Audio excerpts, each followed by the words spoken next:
Haleluya, shalom. Bapak Ibu, kita bersyukur hari ini kita ada lagi, kita berjumpa pada ibadah hari ini.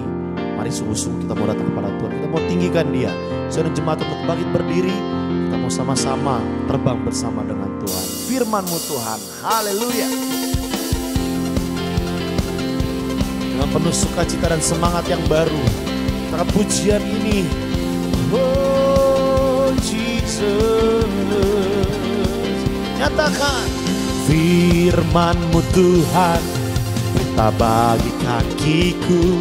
Oh, janji-Mu terang bagi jalan-jalanku. Kebenaran-Mu menuntunku setiap hari. Ku menantikan-Mu, beri kekuatan baru. Sama-sama ku kan terbang tinggi di awan bersama-Mu dalam kemuliaan. Amin. Sebab firman-Mu teguh menopang, ku kan aman di dalam-Mu Tuhan. Haleluya. Mari dengan iman kita angkat pujian ini, sebab firman yang menopang langkah kita. Nyatakan sama-sama firman-Mu. Firman-Mu Tuhan, berita bagi kakiku. Janji-Mu terang bagi jalan-jalanku. Kebenaran-Mu menuntunku setiap hari. Amin. Ku menantikan-Mu, beri kekuatan baru. Ku kan terbang tinggi di awan bersama-Mu dalam kemuliaan. Sebab firman-Mu teguh menopang, ku kan aman di dalam. Lagi ku kan terbang, ku kan terbang tinggi di awan bersama-Mu dalam kemuliaan. Sebab firman-Mu teguh menopang, ku kan aman di dalam-Mu Tuhan. Ku kan terbang, jemaat Tuhan saja. Ku kan terbang tinggi di dengan iman kita bersama Dia. Amin. Dalam sebab apa? Sebab firman-Nya. Sebab firman-Mu teguh menopang, ku kan aman di dalam-Mu Tuhan. Sama-sama lebih lagi nyatakan, ku kan terbang tinggi di awan bersama-Mu dalam kemuliaan. Sebab firman-Mu Tuhan teguh menopang, ku kan aman di dalam. Ku kan aman, ku kan aman di dalam. Ku kan aman, ku kan aman di dalam-Mu Tuhan. Haleluya. Engkau baik Tuhan, Jesus. Haleluya. Kau sungguh indah, Kau sungguh indah, tiada taranya. Sungguh menakjubkan, sungguh ajaib untuk dimengerti. Lebih dari semua yang ada, hikmat hikmatmu tiada terselami, kasihmu dalam tak terduga. Kau sungguh indah tiada taranya, mulia dan berkuasa. Angkat tanganmu dengan rasa hormat, katakan, ku kagum hormat akan Engkau. Ku kagum hormat akan Engkau. Kau Allah yang layak dipuji. Ku kagum akan Engkau. Jadi menjadi pengakuan kami, Kau sungguh indah tiada taranya, sungguh menakjubkan, sungguh ajaib untuk dimengerti, lebih dari semua yang ada.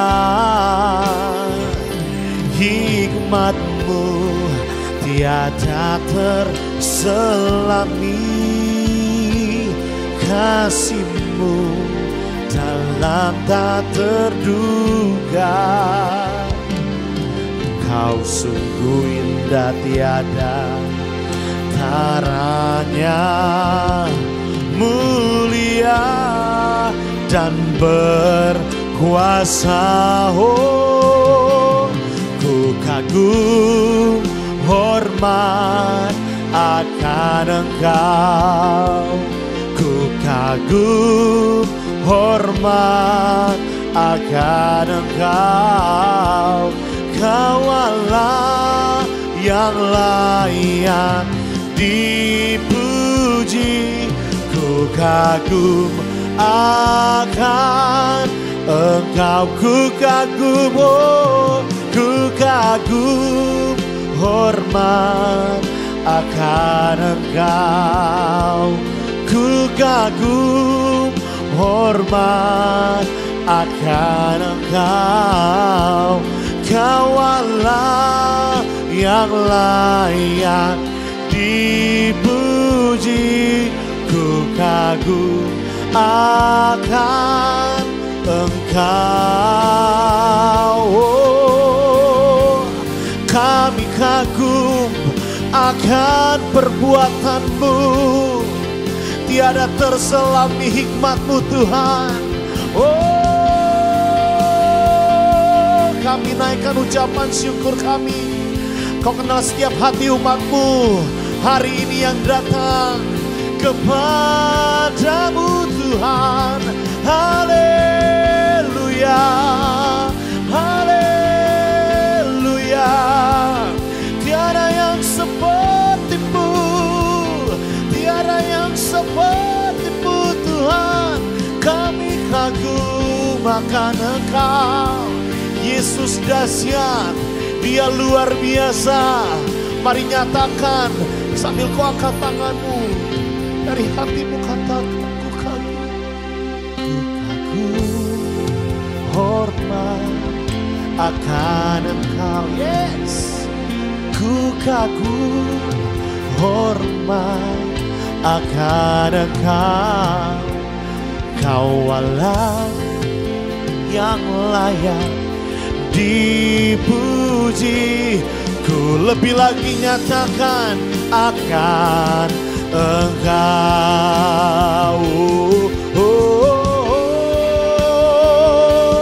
Ku kagum hormat akan Engkau.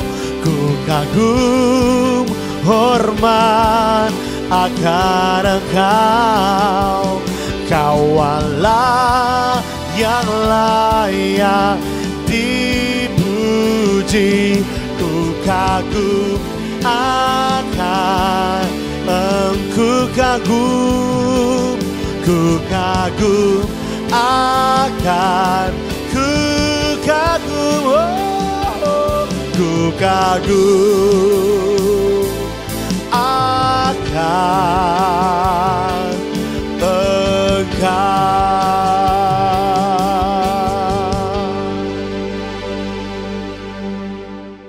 Ya, shalom Bapak Ibu, saudara-saudara jemaat Galilea Community of Christ yang diberkati oleh Tuhan Yesus.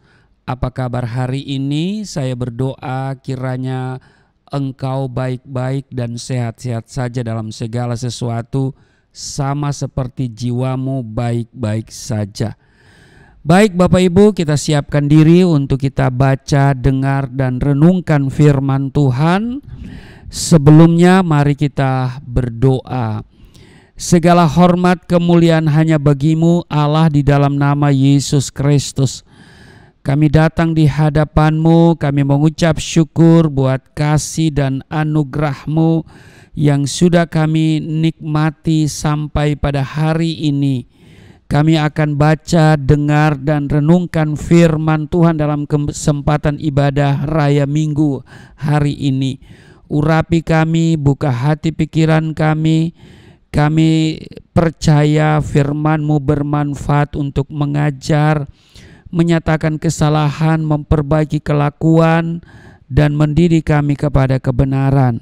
Sebab itu urapi kami, buka hati pikiran kami, dan apa yang kami baca dari Alkitab, kami dengar dari firman-Mu, itu termaterai di dalam hati kami, menjadi rema dalam hidup kami, menjadi kekuatan untuk kami melangkah di hari-hari yang Tuhan karuniakan kepada kami. Dan urapi juga hamba-Mu yang tidak ada apa-apanya, di dalam nama Tuhan Yesus, haleluya, amin. Bapak Ibu, kita akan baca di dalam Mazmur 62 pada ayat 1 sampai dengan ayatnya yang ke-13. Lembaga Alkitab Indonesia memberi judul Perasaan Tenang Dekat Allah. Ayat 1, untuk pemimpin biduan menurut Yedutun Mazmur Daud. Hanya dekat Allah saja aku tenang, daripadanya lah keselamatanku.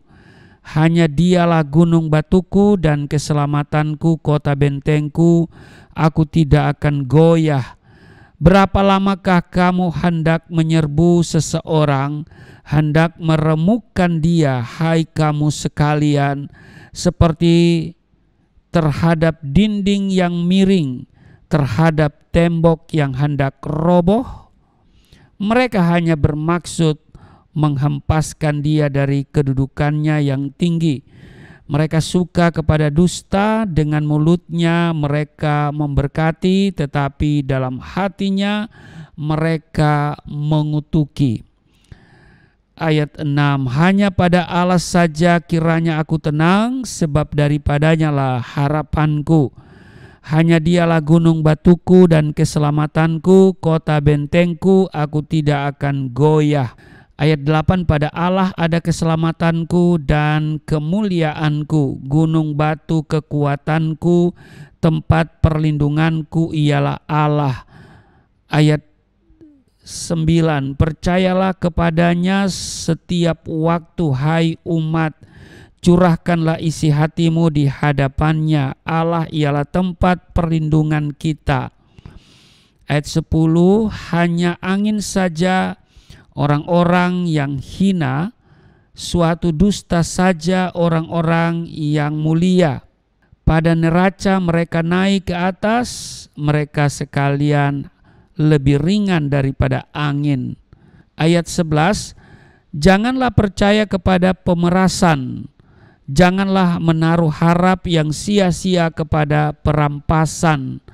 Apabila harta makin bertambah, janganlah hatimu melekat padanya. Ayat 12, satu kali Allah berfirman, dua hal yang aku dengar, bahwa kuasa dari Allah asalnya.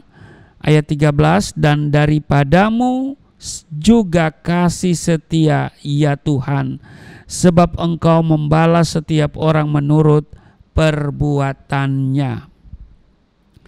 Demikian yang kita baca di Mazmur 62 pada ayat 1 sampai dengan ayatnya yang ke-13, yang berbahagia ialah mereka yang membaca dan merenungkan firman Tuhan itu serta melakukannya dalam kehidupan setiap hari. Bapak, Ibu, saudara-saudara, sahabat Galilea dan seluruh jemaat Galilea Community of Christ yang diberkati oleh Tuhan Yesus. Hari-hari ini ada banyak orang yang dikuasai oleh yang namanya kekhawatiran, kecemasan, dan kemudian tidak menjadi tenang. Namun setiap kita yang ada di dalam Kristus, saudara dan saya, pasti akan hidup tenang. Amin.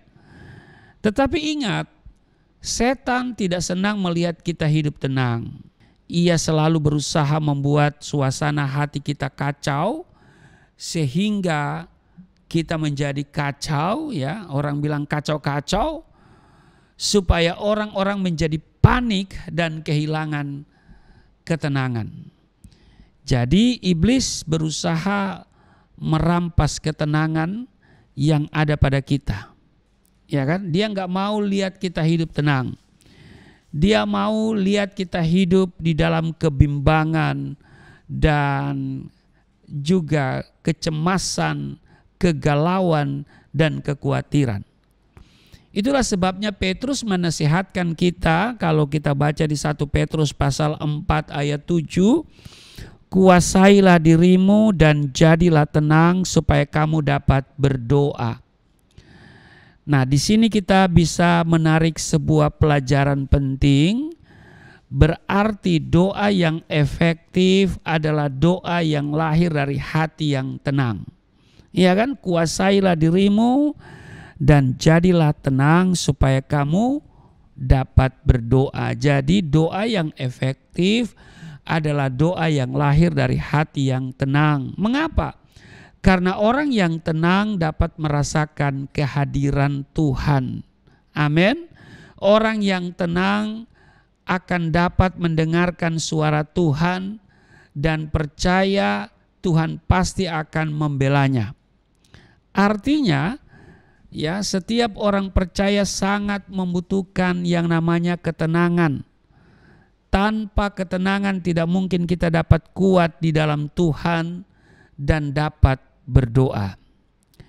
Sesungguhnya dunia sudah kehilangan yang namanya ketenangan. Orang kaya bingung menyimpan uangnya agar tetap aman. Tapi juga orang miskin juga bingung bagaimana caranya untuk mendapatkan uang. Saudara pilih yang mana? Haleluya. Iya kan? Orang kaya dia bingung menyimpan di mana uangnya supaya dia bisa tenang. Nah, saudara, kita lihat peristiwa yang lama di Surabaya. Ada seorang ibu yang kemudian menjadi gila, ya, karena dia menabung di bank tertentu dan ternyata uangnya sudah sekian miliar, ada 6 apa 5 miliar. Lalu dia mau ambil, ya, sedikit saja dari simpanan itu sudah nggak bisa dan uangnya sudah hilang. Nah, saudara, sampai kemudian dia menjadi stres dan mungkin berakhir di rumah sakit jiwa. Nah, saudara, jadi orang kaya, ya, juga kehilangan ketenangan dalam kekayaannya, ya, karena dia berpikir bagaimana dia akan menyimpan uangnya itu. Ya kan? Tetapi juga orang miskin tidak tenang, kenapa? Karena tidak punya duit. Ya kan? Nah, karena itu ada lagu yang berkata begini. Hati senang walaupun tak punya uang. Tapi kita bisa jawab, bohong, begitu kan? Haleluya. Hati senang walaupun tak punya uang, bohong, gitu kan? Haleluya. Nah, jadi setiap orang percaya sangat membutuhkan yang namanya ketenangan. Sebab tanpa ketenangan tidak mungkin kita dapat kuat di dalam Tuhan dan bisa berdoa. Sesungguhnya dunia sudah kehilangan ketenangan, ya. Saya katakan tadi bahwa orang kaya bingung menyimpan uangnya agar tetap aman. tapi juga orang miskin bingung bagaimana caranya untuk mendapatkan uang. Saudara, sesungguhnya ada banyak perkara yang dapat membuat orang menjadi tidak tenang dalam hidup ini. Nah, berarti saudara, ketenangan itu bukan sebuah situasi tetapi sebuah keputusan. Dipecat dari pekerjaan tentu akan membuat frustasi yang begitu berat. Ya kan? Belum mendapat pekerjaan walaupun sudah melamar kemana-mana juga menimbulkan kekhawatiran dan tidak menjadi tenang. Betul? Anak tidak mendapat nilai bagus dan tidak dapat mengikuti pelajaran dengan baik pun dapat membuat hati orang tua gundah gulana. Iya kan? Belum lagi kalau berita-berita yang menghebohkan di televisi maupun di media sosial yang lain, ya, yang sering kali membuat kecemasan yang berat. Ya kan? Nah, rasanya Bapak Ibu, perasaan tidak tenang dan galau akan semakin sangat mudah memasuki pikiran dan hati kita jika hal-hal yang terjadi yang tidak seturut apa yang kita kehendaki dan hal tersebut merugikan dan membebani kita. Nah, Bapak Ibu, saudara-saudara yang diberkati oleh Tuhan Yesus, Daud berkata di dalam Mazmur 62 yang kita baca tadi pada ayat 1 dan 2 bahwa hanya dekat Allah saja aku tenang, daripadanya lah keselamatanku. Hanya dialah gunung batuku dan keselamatanku, kota bentengku, aku tidak akan goyah. Jadi Bapak Ibu, Daud menemukan sumber ketenangan sejati di dalam Alkitab. Daud tidak berkata bahwa aku bisa tenang kalau hartaku banyak. Daud juga tidak menyebut bahwa aku tenang karena aku adalah penguasa nomor 1 di kerajaan Israel. Daud tampaknya benar-benar tahu bahwa ketika seseorang dekat dengan Allah, dia pasti akan mendapat ketenangan jiwa karena justru dia menemukan keselamatan di dalam Allah. Jadi Bapak Ibu, ketenangan yang sejati adalah ketika kita memiliki hubungan yang intim dengan Tuhan. Hanya dekat Allah saja aku tenang.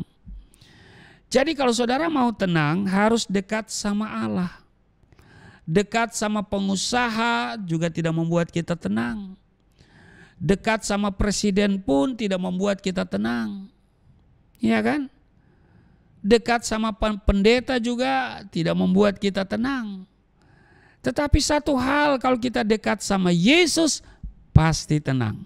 Jadi Bapak Ibu, saudara-saudara yang kekasih di dalam nama Tuhan Yesus Kristus, tidak dapat disangkal bahwa jika kita memiliki harta yang banyak, tentu akan membawa kebahagiaan dan mendapat kemudahan dalam membeli segala kebutuhan. Memiliki harta duniawi juga akan membuat orang tidak perlu khawatir tentang soal-soal apa yang hendak dimakan, diminum, dan dipakai. Namun uniknya Daud justru tidak menyebutkan bahwa sumber ketenangan baginya terletak pada apa yang dia miliki yang suatu saat bisa lenyap dan habis.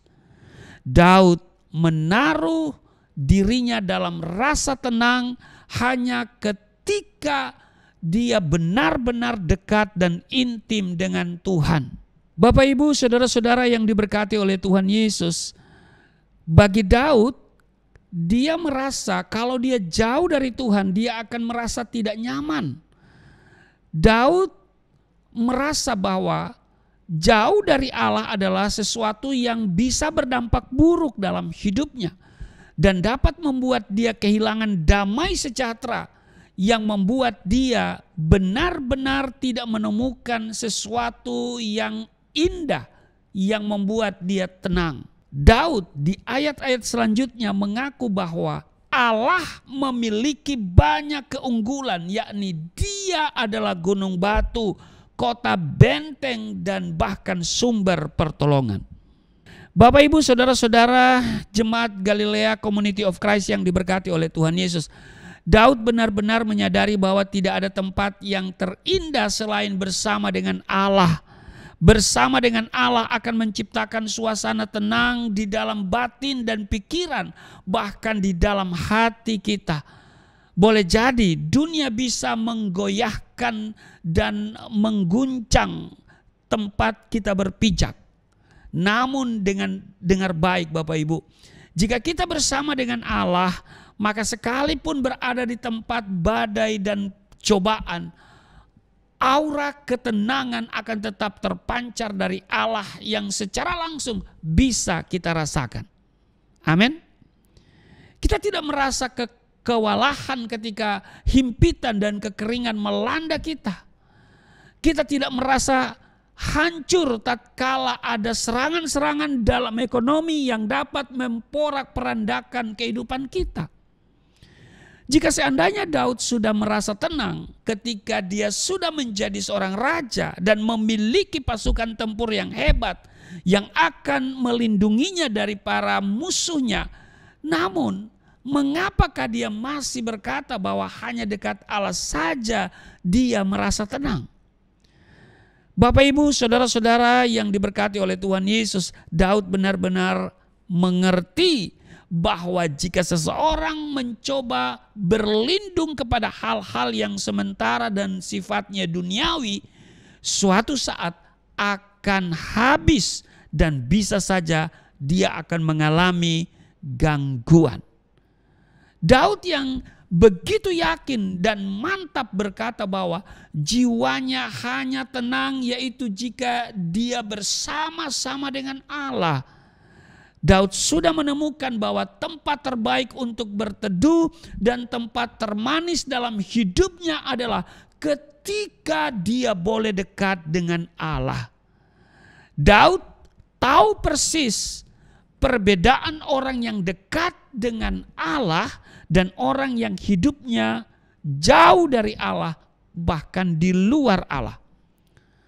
Rasanya Daud punya contoh-contoh praktis mengenai orang-orang yang hidupnya tidak dekat dengan Allah. Daud benar-benar mengalami bahwa hatinya yang galau dan gundah gulana akan berubah seketika jika dia dekat dengan Allah. Daud memilih dekat dengan Allah ketimbang dekat dengan tahta dan orang-orang yang hebat yang bisa diandalkan. Jika Anda saat ini saudara mengalami ketidaktenangan dalam jiwa dan kegundahan dalam hati serta keresahan dalam pikiran, mungkin saja Anda tidak menemukan sumber ketenangan yang sejati. Mungkin saja Anda menaruh percaya pada hal-hal yang berada di luar apa yang Tuhan inginkan. Jika Anda merasa bahwa Anda dilanda kekhawatiran mengenai hidup dan kehidupan yang terus-menerus, mungkin saja Anda belum dekat dan intim dengan Tuhan. Jadi Bapak, Ibu, saudara-saudara yang diberkati oleh Tuhan Yesus, kunci hidup tenang adalah seperti yang Daud sampaikan, yaitu dekat dengan Allah. Jangan bawa dirimu menjauhi Allah. Jangan pernah berjalan berlawanan dengan arah yang ditentukan oleh Tuhan. Jangan engkau coba melabuhkan hatimu di luar Tuhan. Cobalah untuk dekat dengan Allah. Cobalah untuk datang kepadanya. Cobalah untuk merasakan ketenangan yang sejati, yakni berada dekat dengan Allah. Dengan demikian jiwamu mendapatkan kesejukan dan ketentraman. Bapak, Ibu, saudara-saudara yang diberkati oleh Tuhan Yesus, sebenarnya ketenangan bukan sebuah keadaan tetapi sebuah keputusan. Artinya, walaupun situasi kelihatan tidak tenang, tetapi kita dapat memutuskan agar tetap tenang. Mengapa? Karena kita percaya dan berada dekat dengan Allah. Amin. Nah, sebagai orang percaya, kita tahu bahwa kita mempunyai Allah yang tidak pernah mengecewakan. Dia selalu siap menolong kita dan Ia menolong tepat pada waktunya. Sehingga di dalam Dia kita dapat hidup tenang. Amin. Amin. Nah, saudara, ketenangan ini adalah sesuatu yang penting. Dan ini mau dirampas oleh iblis dalam hidup kita. Saudara, mungkin saudara menatap saya dan berkata, apa pentingnya sebuah ketenangan? Saudara yang kekasih di dalam Yesus Kristus, ketenangan itu menjadi penting. Mengapa? Yang pertama, kalau kita lihat di Yesaya 30 ayat 15, di sana dikatakan dalam tinggal tenang dan percaya terletak kekuatanmu. Jadi hal pertama yang kita pelajari hari ini, ketenangan itu penting karena yang pertama, ketenangan mendatangkan kekuatan. Amin. Seorang yang tenang dapat menghadapi segala persoalan, masalah dan ujian. Ketenangan itu merupakan sumber kekuatan untuk bersukacita melakukan firman Tuhan dan tetap setia mengiring Tuhan. Saudara perhatikan kalau kita ujian di sekolah, ya kan? Pasti ditulis harap tenang. Mengapa? Supaya kita bisa berkonsentrasi. Ada kekuatan di dalam pikiran kita, ada kekuatan di dalam diri kita.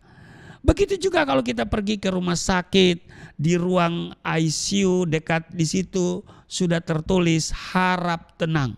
Kenapa?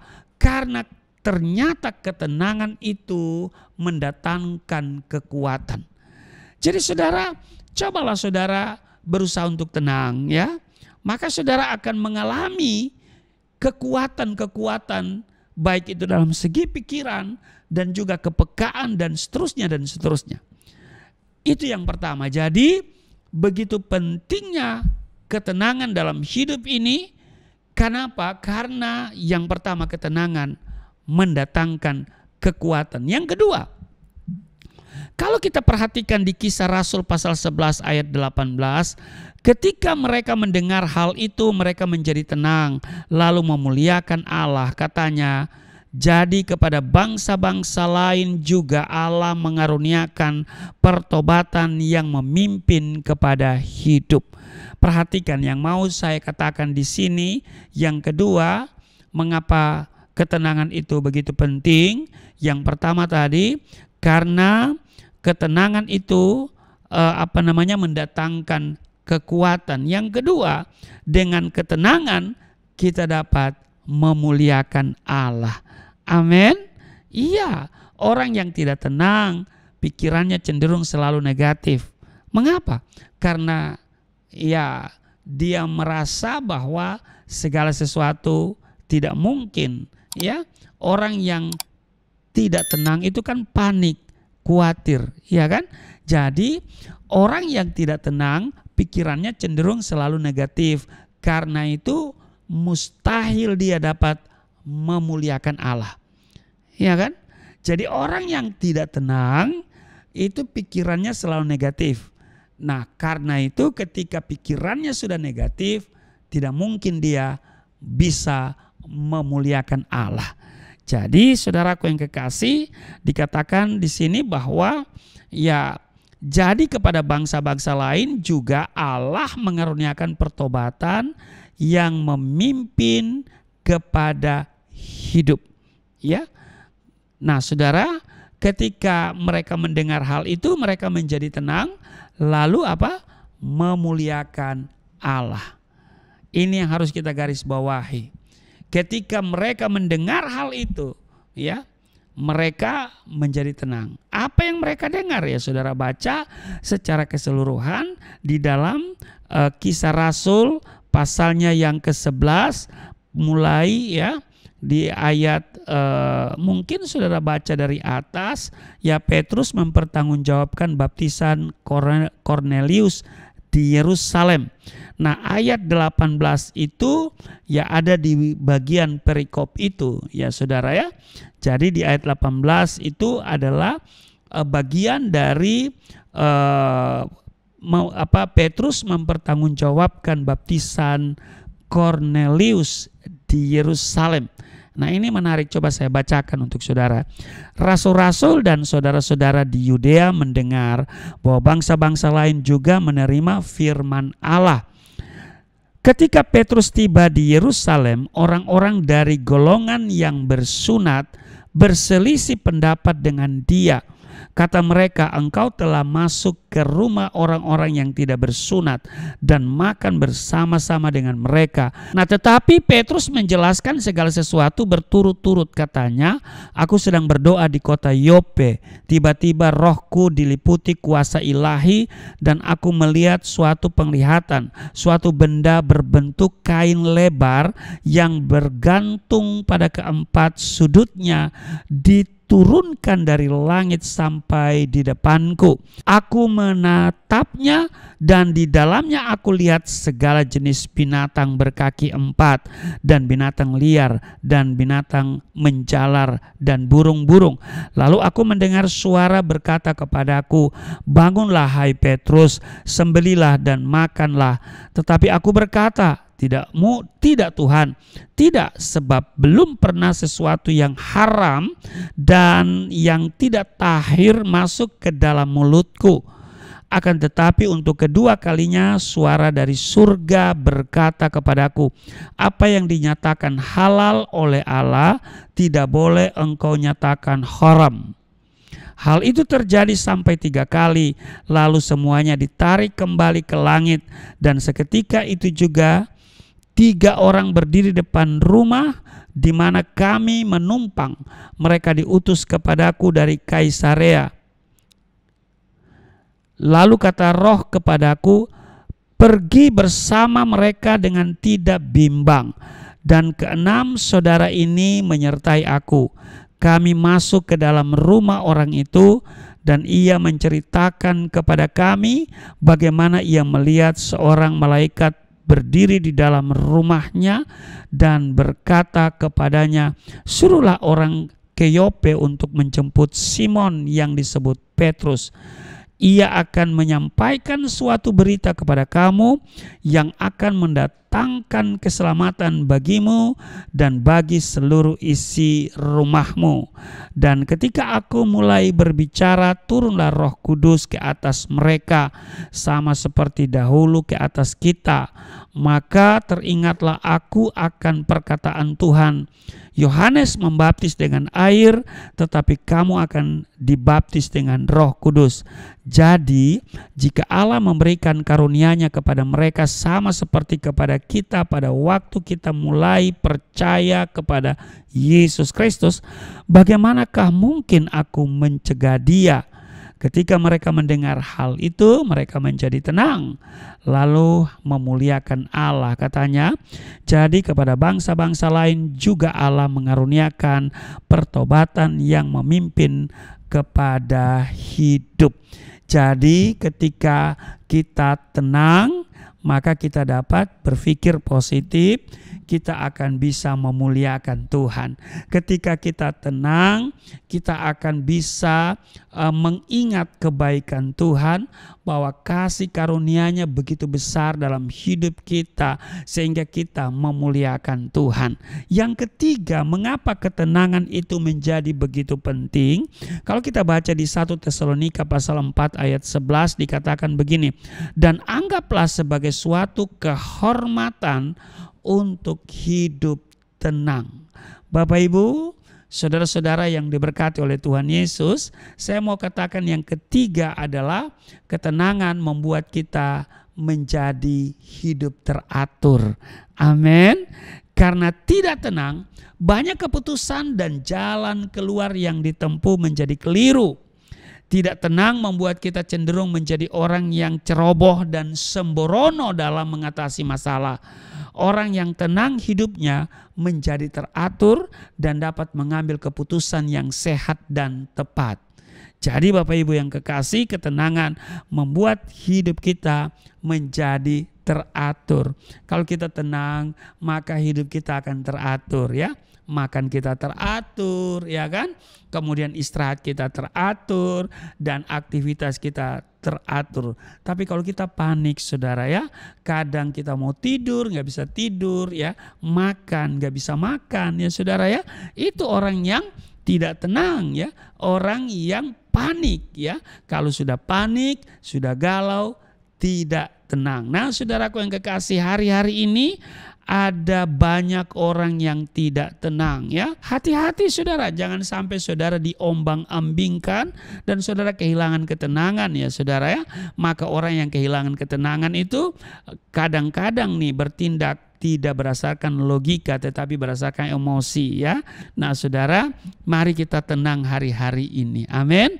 Nah yang keempat, kalau kita lihat di 1 Petrus pasal 4 ayat 7, kesudahan segala sesuatu sudah dekat, karena itu kuasailah dirimu dan jadilah tenang supaya kamu dapat berdoa. Nah saudara, yang saya mau katakan, mengapa ketenangan itu begitu penting? Nah di sini kita dapat kebenarannya bahwa dengan hati yang tenang kita mudah untuk berdoa. Amin. Iya, kalau hati kita tenang maka bukan saja memuliakan Tuhan secara spontan, tapi juga kita berdoa. Amin. Iya, orang yang tenang dalam hidupnya dan dia pasti dapat berdoa. Nah orang yang berdoa dengan tenang bukan hanya menyampaikan apa yang ia mau kepada Allah, tapi juga dia terbuka untuk mendengar apa yang Tuhan mau terjadi dalam hidupnya. Amin. Maka orang yang tenang itu dia akan lebih mudah ya, dikatakan di poin 3 tadi, dia dapat memuliakan Allah, dan di poin 4 ini dia mudah untuk berdoa. Nah Alkitab menjelaskan kepada kita bahwa hati yang tenang akan menyegarkan tubuh. Itu tercatat di Amsal 14 ayatnya yang ke-30. Artinya orang yang tenang tubuhnya tetap sehat dan hidupnya memiliki semangat. Ya, kenapa? Ya karena dengan tenang dia hidupnya itu teratur, menjadi teratur hidup kita. Amin. Iya, dengan tenang hidup kita teratur. Nah maka itu saudaraku yang kekasih, tentu tubuh kita juga sehat. Amin. Dan ada semangat, juga akan membuat hubungan kita dengan Tuhan semakin akrab, bukan hanya dengan Tuhan tetapi juga dengan orang-orang di sekitar kita. Amin.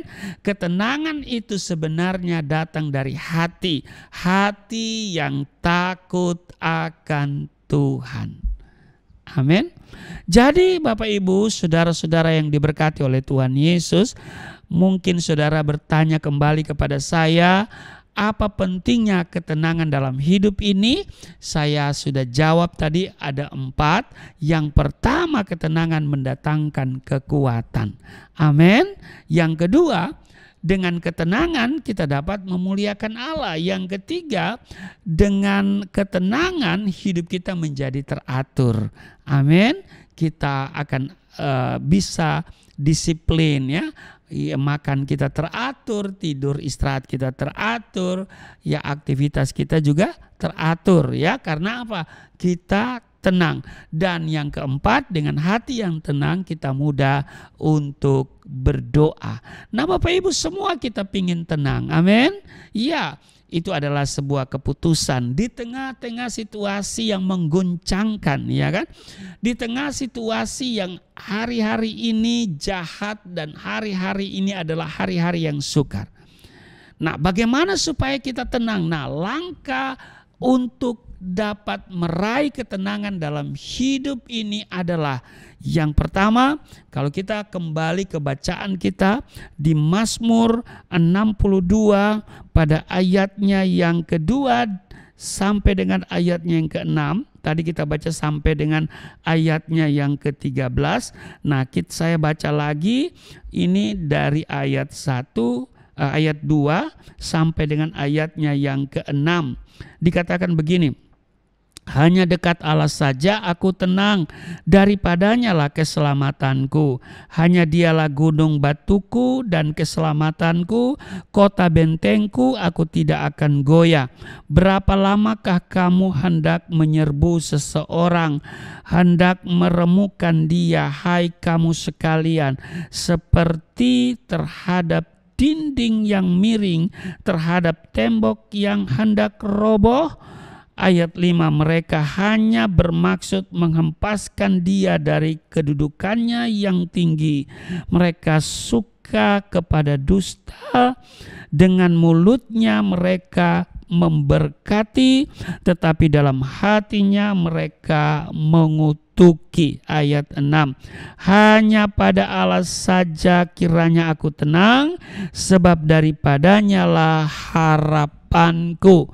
Nah, Bapak Ibu, yang pertama, langkah-langkah untuk mendapatkan atau meraih ketenangan dalam hidup ini, yang pertama sebetulnya sudah tercermin yang saya sebutkan tadi di awal-awal. Yang pertama adalah hidup dekat dengan Allah. Hanya dekat Allah saja aku tenang. Jadi saudara, tidak ada tempat yang lain yang membuat kita tenang, hanya dekat kepada Allah. Bukan dekat kepada presiden, bukan dekat kepada penguasa, bukan dekat dengan Polri, bukan dekat dengan TNI, bukan dekat dengan siapapun di dalam dunia ini, tetapi hanya dekat kepada Allah. Artinya sebesar apapun masalah, seberat apapun persoalan, kita tidak takut. Amin. Tetapi kita tetap percaya bahwa Tuhan menyertai kita dan Dia akan memberikan perlindungan dan kemenangan yang besar dalam hidup setiap kita. Amin. Jadi yang pertama, langkah-langkah untuk meraih ketenangan hidup adalah dekatlah dengan Allah. Gak usah dekat dengan saya, gak usah. Ya saudara, dekatlah dengan Allah, hidupmu akan menjadi tenang. Amin. Yang kedua, kalau kita membaca di Mazmur 23 ya, pada ayat 1 dan ayatnya yang kedua sampai ayatnya yang ketiga, kita baca di sini. Ya, ini perikopnya adalah Tuhan gembalaku yang baik. Mazmur Daud. Tuhan adalah gembalaku, takkan kekurangan aku. Ia membaringkan aku di padang yang berumput hijau. Ia membimbing aku ke air yang tenang. Ia menyegarkan jiwaku. Ia menuntun aku di jalan yang benar oleh karena namanya. Nah, saudaraku yang kekasih, ya, langkah-langkah untuk mendapat atau meraih hidup yang tenang, yang pertama tadi adalah dekatlah dengan Allah. Yang kedua, saudara, yang saya mau katakan adalah menaklukkan diri sepenuhnya di dalam pengaturan Tuhan. Tuhan gembalaku, takkan kekurangan aku. Amin. Biarlah Tuhan yang berotoritas atas hidup kita. Jadi kita menaklukkan diri sepenuhnya di dalam pengaturan Tuhan. Artinya belajar untuk hidup berdasarkan perintah-perintah Sang Gembala. Amin. Ya, kita fokus pada perintahnya dan itu kita aplikasikan dalam hidup kita. Amin. Maka saudaraku yang kekasih, ya, kita bukan lagi berjalan dengan kekuatan kita, tetapi juga berjalan dengan kuasa Roh Kudus, ya, kuasa firman Allah, ya kan, yang kuasa perintah-perintah Tuhan dalam hidup kita. Amin. Ya, kita mau takluk diri kita sepenuhnya di dalam pengaturan Tuhan. Rancangan Tuhan bagi kita, rancangan damai sejahtera, bukan kecelakaan, masa depan yang baik. Amin. Bukan masa depan yang tidak menentu, ya kan? Nah, saudaraku yang kekasih, jadi bagaimana mendapatkan atau meraih ketenangan dalam hidup ini? Mari saudara dekat dengan Allah. Yang kedua, saudaraku yang kekasih, ya, tunduk pada otoritas Tuhan. Amin. Ya, kita menaklukkan diri sepenuhnya di dalam pengaturan Tuhan sebagai gembala kita.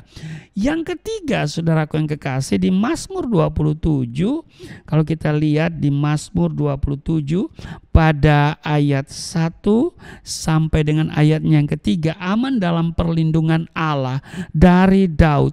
Tuhan adalah terangku dan keselamatanku, kepada siapakah aku harus takut? Tuhan adalah benteng hidupku, terhadap siapakah aku harus gemetar? Ketika penjahat-penjahat menyerang aku untuk memakan dagingku, yakni semua lawanku dan musuhku, mereka sendirilah yang tergelincir dan jatuh. Ayat 3, sekalipun tentara berkemah mengepung aku, tidak takut hatiku. Sekalipun timbul peperangan melawan aku, dalam hal itu pun aku tetap percaya. Maka saudaraku yang kekasih, yang ketiga, untuk meraih hidup tenang, meraih ketenangan dalam hidup kita, yang ketiga adalah kita akan tenang, perhatikan, jika kita mempercayakan hidup kita kepada Tuhan.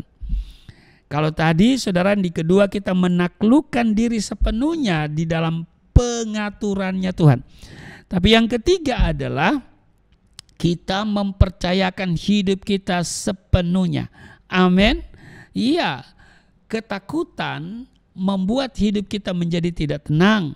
Karena itu, untuk dapat mempercayakan hidup kita pada Tuhan, kita harus mempunyai iman yang teguh dan yakin bahwa Tuhanlah yang berkuasa dan memegang kendali terhadap segala sesuatu.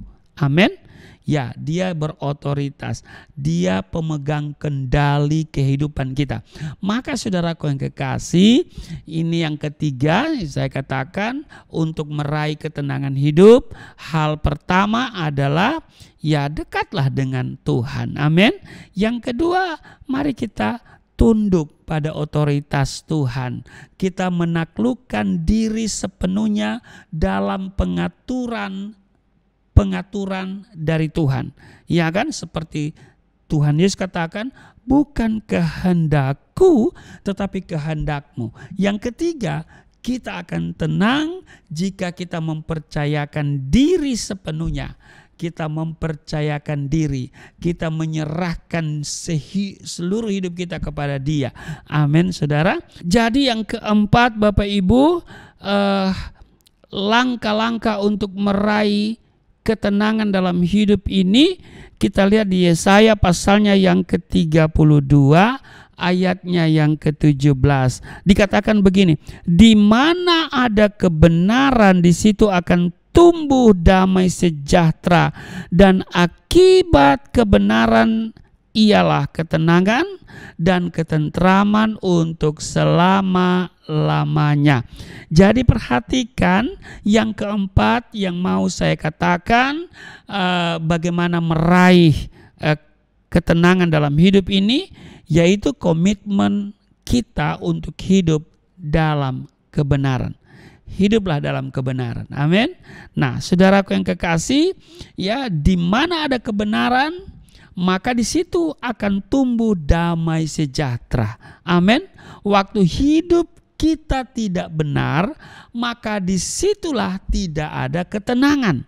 Tapi kalau kita hidup benar, ya saudara, maka di sana akan ada ketenangan. Yusuf pernah difitnah, ya kan?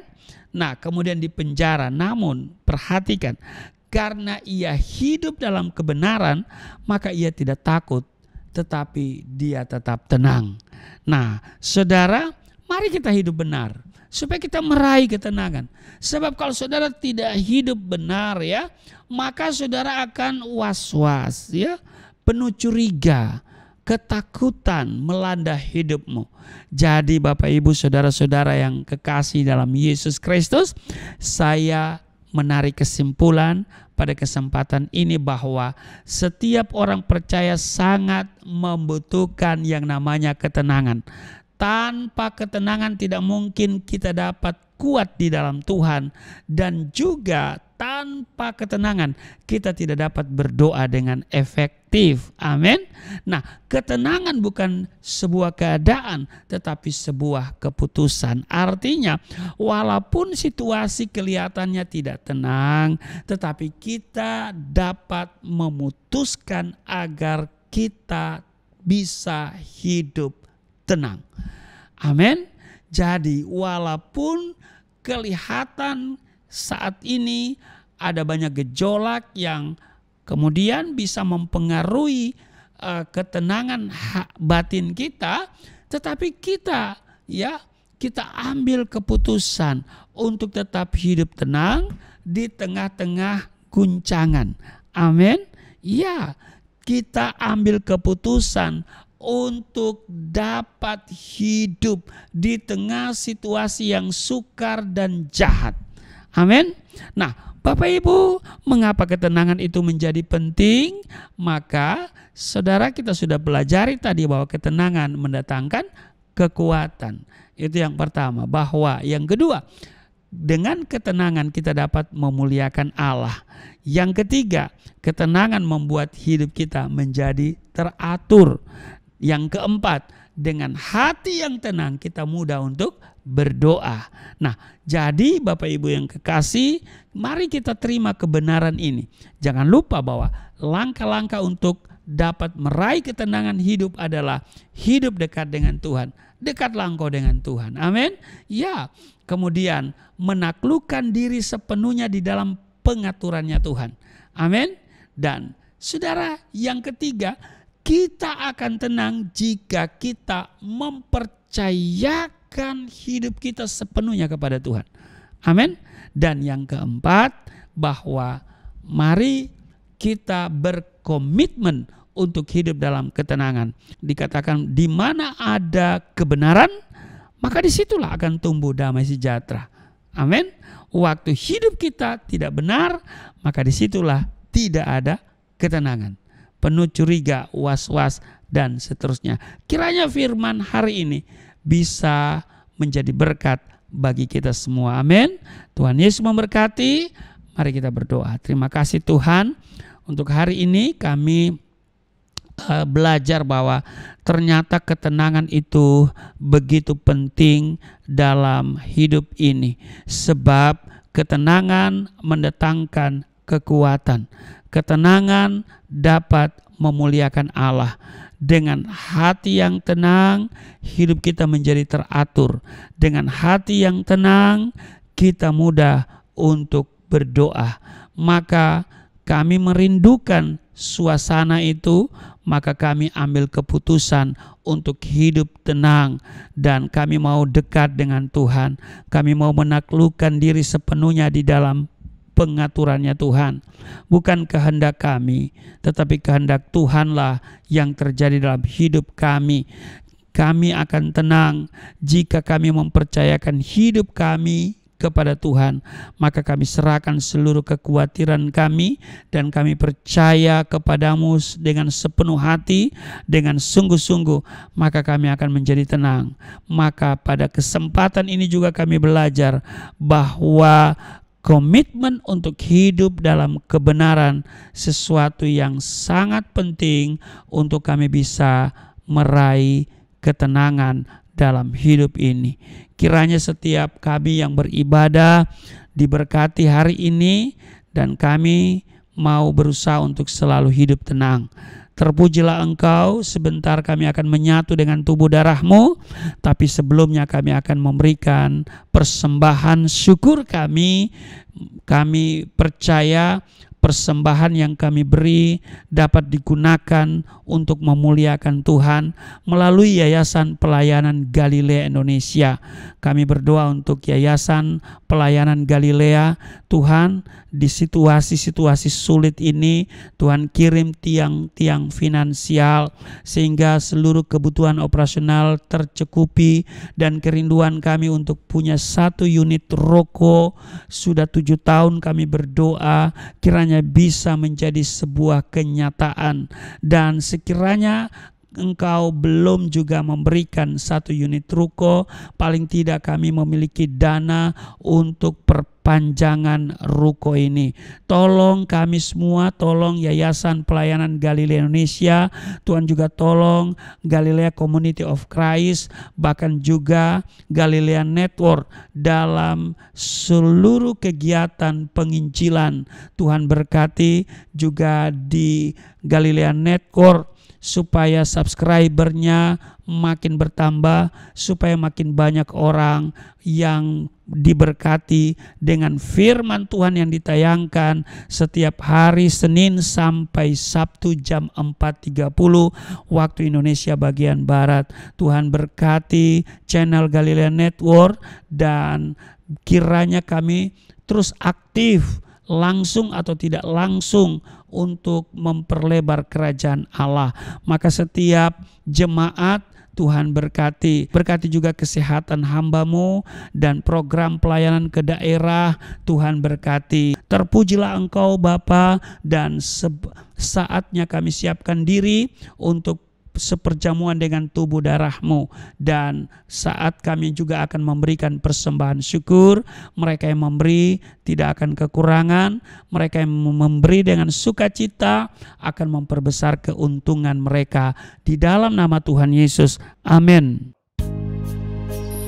Puji Tuhan Bapak Ibu, kita sudah diberkati oleh firman Tuhan.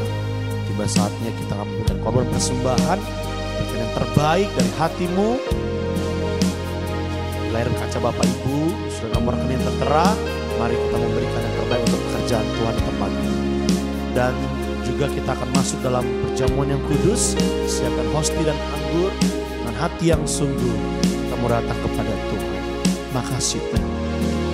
Oleh kuasa darah-Mu, Kau telah tebus hidupku. Kekudusan-Mu melingkupiku, kasih-Mu mengalir memulihkan hidupku. Sungguh besar anugerah-Mu, Kau selamatkan hidupku. Ku menjadi ciptaan yang baru oleh kuasa darah-Mu, oleh kuasa darah-Mu.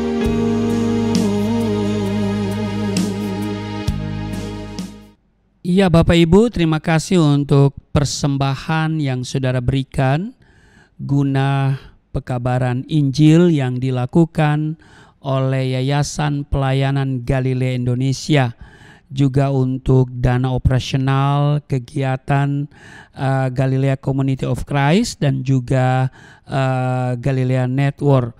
Apa yang saudara tabur tidak menjadi sia-sia, apa yang saudara berikan akan memperbesar keuntungan Bapak Ibu semuanya. Dan kami terus berdoa supaya Bapak Ibu diberkati, tidak kekurangan, tidak sakit-sakitan, hidup berkelimpahan. Amin. Mari kita siapkan diri, saudara, siapkan elemen perjamuan kudus, hosti dan anggur.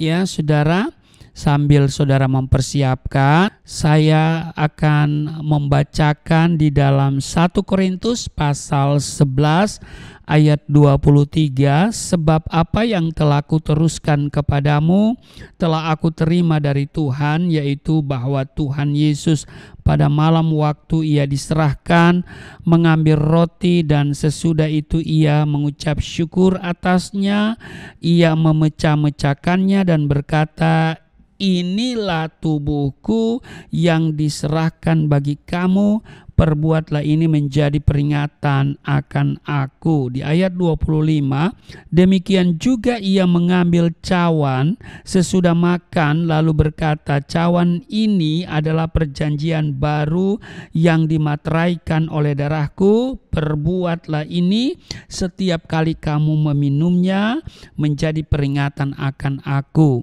Demikian tertulis di 1 Korintus pasal 11 ayat 23, 24 dan 25. Saudara sudah siap hosti dan anggur? Kalau sudah siap, saya jemput kita semua berdiri. Mari kita angkat hosti ya dengan tangan kita di atas kepala, dan mari kita katakan perkataan positif, perkataan iman yang juga merupakan kualitas hidup kita.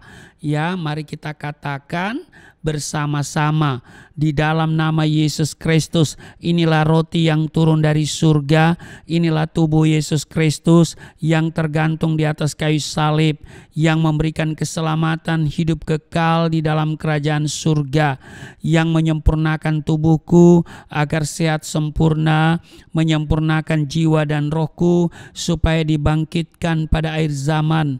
Inilah tubuh Yesus Kristus yang tergantung di atas kayu salib, tertikam, tertombak, agar kami tidak terkapar di rumah sakit, tidak terkapar di meja operasi, tidak terkapar di ruang ICU, tidak lumpuh, tidak pikun, tidak koma. Aku tolak segala bentuk tumor, segala bentuk kanker, segala bentuk penyakit, kuman, virus, sakit penyakit, segala luka di tubuhku, penderitaanku, kesusahanku, kemiskinanku, kegagalanku sudah diangkat, diselesaikan oleh Yesus Kristus di atas kayu salib.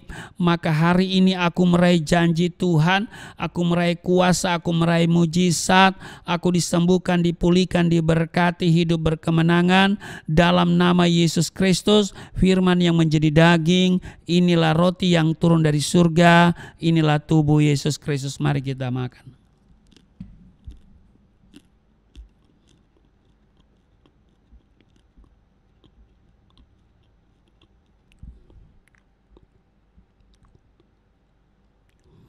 Mari kita ambil anggur dibentuk menjadi darah Kristus, kita angkat, kita katakan bersama-sama di dalam nama Yesus Kristus.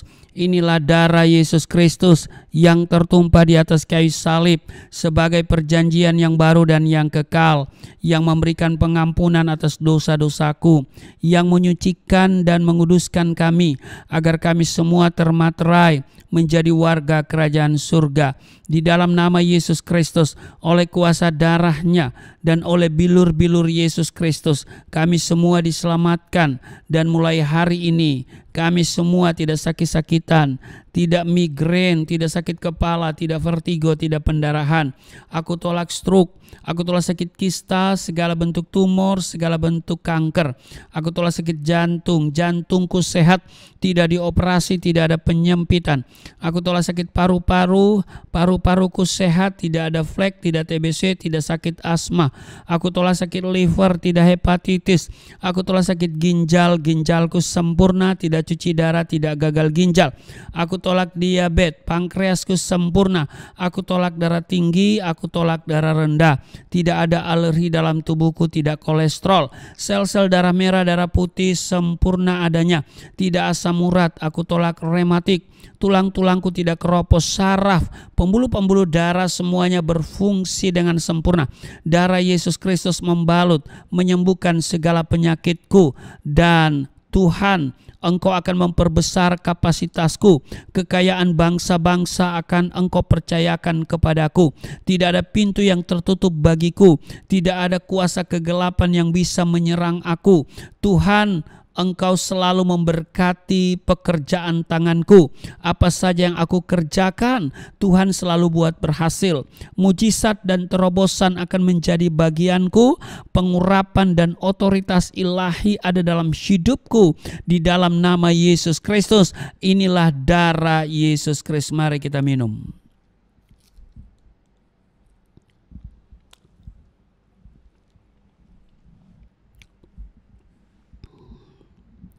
Bapak Ibu, mari kita bersyukur untuk tubuh darah Kristus yang sudah menyatu dengan tubuh darah kita. Dan firman Tuhan berkata, barang siapa makan dagingku, minum darahku, ia tinggal di dalam aku tinggal di dalam dia. Mari kita bersyukur untuk tubuh darah Kristus. Terima kasih Tuhan untuk tubuh darah Kristus yang sudah menyatu dengan tubuh darah kami. Maka kami di dalam dia, kami di dalam Tuhan, dan Tuhan di dalam kami. Tuhan bertanggung jawab atas seluruh perjalanan hidup kami. Engkau menyediakan segala yang kami butuhkan, termasuk makanan dan minuman di hadapan lawan kami. Sekalipun kami harus melewati lembah kekelaman, kami tidak takut, kami tidak khawatir, kami tetap tenang sebab Engkau beserta dengan kami. Engkau tidak pernah membiarkan dan meninggalkan kami. Kepercayaan kami tumbuh karena firman yang kami baca dan dengar hari ini kiranya menjadi kekuatan kami untuk melangkah di hari ini. Terpujilah Engkau, hamba berdoa untuk setiap mereka yang beribadah hari ini. Tuhan mengenal mereka, Tuhan pilih keberadaan setiap mereka. Kalau mereka sakit, dari tempat ini hamba berdoa memohon belas kasihan Tuhan, kemurahan Tuhan, maka kuasa kesembuhan mengalir kepada setiap mereka yang sakit dari ujung kepala sampai ujung kaki. Dimanapun mereka berada, di pembaringan orang sakit di rumah sakit atau di rumah mereka, Tuhan melawat, Tuhan memberikan kesembuhan kepada mereka. Di dalam nama Yesus, kuasa sakit penyakit dipatahkan dalam nama Yesus. Engkau yang sakit hari ini, engkau terima kesembuhan, engkau terima pemulihan di dalam nama Tuhan Yesus. Maka aku juga berdoa, mereka yang letih lesu berbeban berat, Tuhan berikan kelegaan. Tuhan, Engkau menolong mereka dan Engkau memberkati mereka yang sedang bergumul, apakah itu masalah ekonomi, masalah rumah tangga, masalah cicilan, masalah jodoh, masalah apapun. Tuhan, Engkau adalah alamat yang tepat untuk kami datang berseru minta tolong, maka Engkau akan menolong mereka semua. Di dalam nama Yesus, mereka yang beribadah hari ini memberi persembahan dengan sukacita. Hamba berdoa di dalam nama Tuhan Yesus, Tuhan kembalikan 30, 60 bahkan 100 kali ganda. Di dalam nama Yesus tidak ada yang miskin, tidak ada yang kekurangan. Pemberian mereka memperbesar keuntungan mereka, dan setiap benih yang ditabur, Tuhan Engkau melihat mereka memberi dengan sukacita. Tuhan, Engkau akan lipat gandakan sehingga mereka hidup dalam kelimpahan di dalam nama Yesus. Berdoa juga untuk Yayasan Pelayanan Galilea Indonesia, program misi ke daerah-daerah. Tuhan, Engkau siapkan kebutuhan termasuk biaya. Tuhan berkati supaya program itu memuliakan Tuhan dan juga banyak jiwa yang datang kepada Tuhan. Berkati pelayanan, program pelayanan yang sudah disusun. Tuhan berkati juga pelayanan Galilea Community of Christ dalam ibadah-ibadah online, juga Galilea Network dalam tayangan Sahabat Galilea. Semuanya membawa kepujian, kemuliaan bagi Juru Selamat kami Yesus Kristus. Dan setiap orang yang mendengar, yang melihat, mereka membuka hati dan menerima Engkau Yesus sebagai Tuhan dan Juru Selamat untuk kehidupan yang kekal. Karena itu berkati channel Galilea Network dapat menjadi berkat bagi banyak orang. Di dalam nama Tuhan Yesus, Indonesia penuh kemuliaan Tuhan, dan setiap anak-anak bangsa Tuhan jumpai, Tuhan selamatkan di dalam nama Tuhan Yesus. Inilah kami datang kepadamu di dalam nama Tuhan Yesus yang telah mengajar kami berdoa bersama-sama. Bapa kami yang di surga, dikuduskanlah namamu, datanglah kerajaanmu, jadilah kehendakmu di bumi seperti di surga. Berilah kami pada hari ini makanan kami yang secukupnya, ampuni akan kesalahan kami seperti kami sudah mengampuni orang bersalah pada kami. Jangan bawa kami ke dalam pencobaan, tapi lepaskanlah kami daripada yang jahat, karena Engkaulah yang mempunyai kerajaan, kuasa dan kemuliaan sampai selama-lamanya. Amin. Saudara tetap berdiri, kita akan mengakhiri seluruh rangkaian ibadah kita dan kita angkat tangan, terimalah berkat Tuhan. Segala berkat yang dari surga mengalir dalam hidupmu di dalam nama Tuhan Yesus. Diberkatilah engkau, diberkati rumah tanggamu, diberkati suami istri, diberkati orang tua anak cucumu, diberkati usaha bisnis, toko daganganmu, studi dan pelayananmu. Lumbung-lumbungmu diberkati, buah kandunganmu diberkati, anak-anakmu anak-anak yang cerdas, generasi yang unggul, berkesempatan studi dalam dan di luar negeri, dapat beasiswa. Apa yang kau kerjakan Tuhan buat berhasil, naik dan bukan turun, menjadi kepala bukan ekor. Tuhan menjaga keluar masukmu sekarang dan selamanya di dalam nama Yesus Kristus. Oleh kuasa darah Kristus engkau telah disembuhkan, dan kuasa Kristus akan selalu engkau miliki, di mana engkau bisa mengatasi setiap persoalan. Tuhan akan memperbesar kapasitasmu, kekayaan bangsa-bangsa akan dipercayakan kepadamu. Tidak ada pintu yang tertutup bagimu, tidak ada kuasa kegelapan yang bisa menyerang engkau. Tuhan akan selalu memberkati pekerjaan tanganmu. Apa saja yang kau kerjakan, Tuhan selalu buat berhasil. Mujizat dan terobosan akan menjadi bagianmu. Pengurapan dan otoritas ilahi ada dalam hidupmu. Di dalam nama Tuhan Yesus, aku berseru turunlah berkat, kasih setia, penyertaan, perlindungan yang sempurna, damai, sukacita, kemuliaan, kemenangan dari Bapa Surgawi, dari Yesus Kristus dalam persekutuan dengan Roh Kudus tercurah mengalir dalam hidupmu mulai saat ini sampai selama-lamanya. Setiap kita yang percaya diberkati berkata amin. Sungguh besar pengorbananmu bagiku, terlalu dalam untuk dimengerti. Sungguh besar, sungguh indah yang kau pikirkan tentangku. Amin. Tak terselami bagiku. Sungguh indah, sungguh indah, oh, sungguh indah. Ibadah kita telah selesai. Tuhan memberkati kita semua. Buat Bapak Ibu terus ikuti setiap ibadah yang ada Galilia Community of Christ. Kiranya Tuhan memberkati. God bless you.